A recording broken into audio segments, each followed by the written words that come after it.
जंगल में अभी अभी गर्मी का मौसम जा चुका था। अब जंगल में सारे पक्षी बहुत परेशान थे क्योंकि उनके घोंसले बहुत कमजोर थे, जिसके कारण सारे पक्षी एक जगह इकट्ठा हो जाते हैं। दोस्तों, बारिश कभी भी शुरू हो सकती है। हम लोग जल्द से जल्द हमारे बच्चों को लेकर पहाड़ी इलाके में जाएंगे तो सुरक्षित रह पाएंगे। मगर रानू, बारिश ही तो है, तुम इतनी परेशान क्यों हो रही हो? कालू भैया, कल मैंने मौसम का जानकारी पक्षी से बात किया है। उसने कहा है कि इस बार बहुत ज्यादा बारिश होगी। हमारे घोंसले तो बहुत कच्चे हैं ना, इसीलिए हम लोग पहाड़ी इलाके में जाएंगे तो सुरक्षित रह पाएंगे। ना बाबा, ना मैं और कालू इतनी देर नहीं उड़ पाएंगे, और तो और साथ में जग्गू भी है।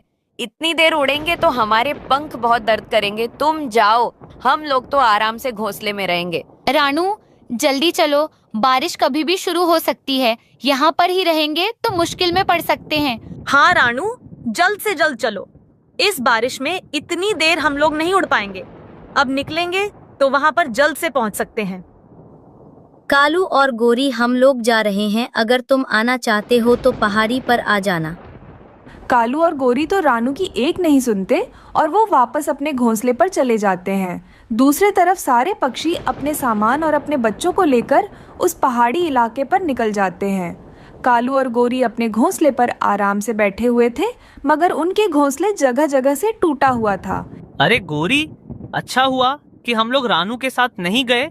जाते ना तो इस बारिश में वहाँ पर फंस जाते। अब देखो, आराम से हम लोग हमारे घोंसले में बैठे हुए हैं। हाँ कालू जी, आप ठीक कह रहे हो। अब देखो, हम लोग आराम से बारिश के मजे ले सकते हैं। ऐसे वो लोग बात कर रहे थे। कुछ देर बाद धुआंधार बारिश शुरू हो जाती है। बारिश के कारण सारे पक्षी उड़ नहीं पा रहे थे। तभी रानू पक्षियों से कहती है, दोस्तों, जल्द से जल्द उस पेड़ के पास चलो।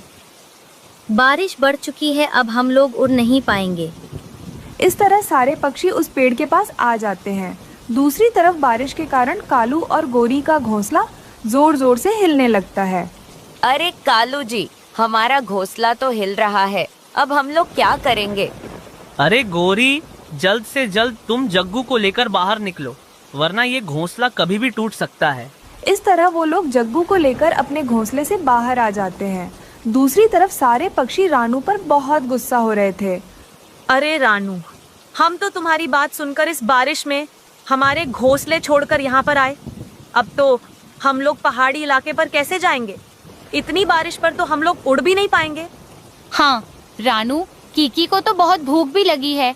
अब हम लोग क्या करेंगे? तुम लोग